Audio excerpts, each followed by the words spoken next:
Wait, before you uninstall Crystal of Atlan or before you download it for the first time, you need to hear this. People are calling it dead, others say it's still worth playing, and a lot of players are quietly grinding in the background. But what's the real situation? New dungeons, classes, bosses, gear. But is it enough? Stay with me for the next few minutes. This might change how you see the game entirely. Is Crystal of Atlan a dead game? 1 year later, players are asking, is it still worth playing in 2025? Today, we're doing a full year-end review of Crystal of Atlan. We'll talk about content, community, pay-to-win, cosmetics, and if a newbie can still catch up. No sugarcoating, just pure, honest thoughts. Let's get into it. Welcome back to the channel. This is MX Core.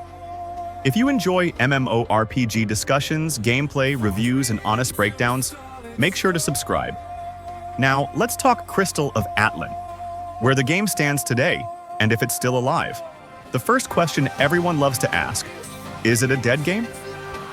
The truth is, not really. It's not exploding with hype like launch month, but it's not abandoned either. The population depends on server and peak time.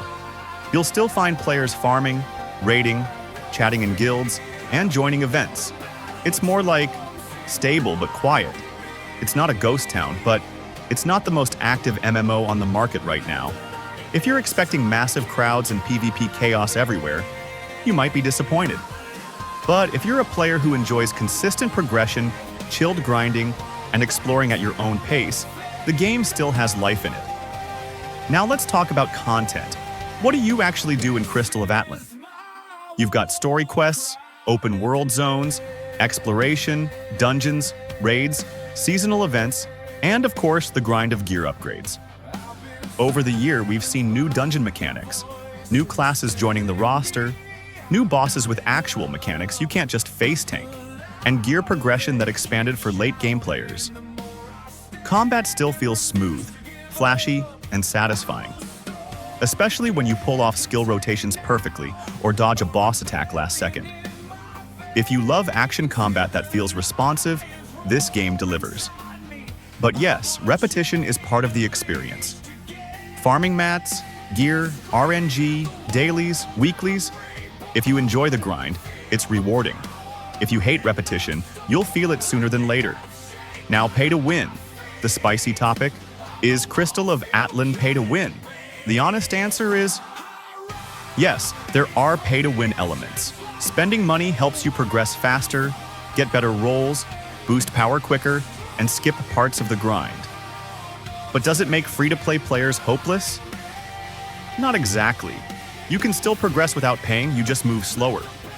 If you treat this game like a marathon MMO instead of a sprint, it's playable long-term. If you want to climb rankings fast or dominate PvP quickly, your wallet will definitely help. But casual players who enjoy PvE and steady growth can still have fun without spending. Next, newbie experience.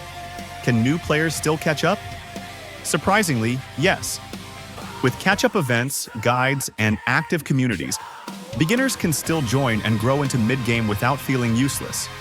The early game progression is smooth, the tutorials help, and if you join a guild, you'll learn faster and access more content. It might feel overwhelming with menus and systems at first, but once you understand how gear works and how to build your class, the gameplay loop becomes satisfying. Cosmetics time. Because fashion matters. One of the strongest points of Crystal of Atlan is style. Character models are clean, skills look flashy, and cosmetics range from cute to absolutely dripping. Some are premium, yes, but the fashion game is strong.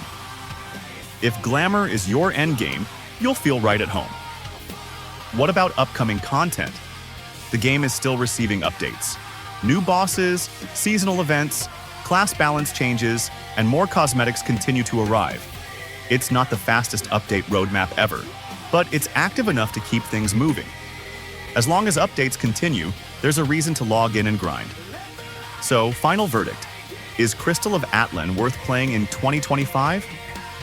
If you want a casual yet stylish MMORPG with flashy combat, steady progression, and the freedom to play at your own pace, yes, it's still worth a shot.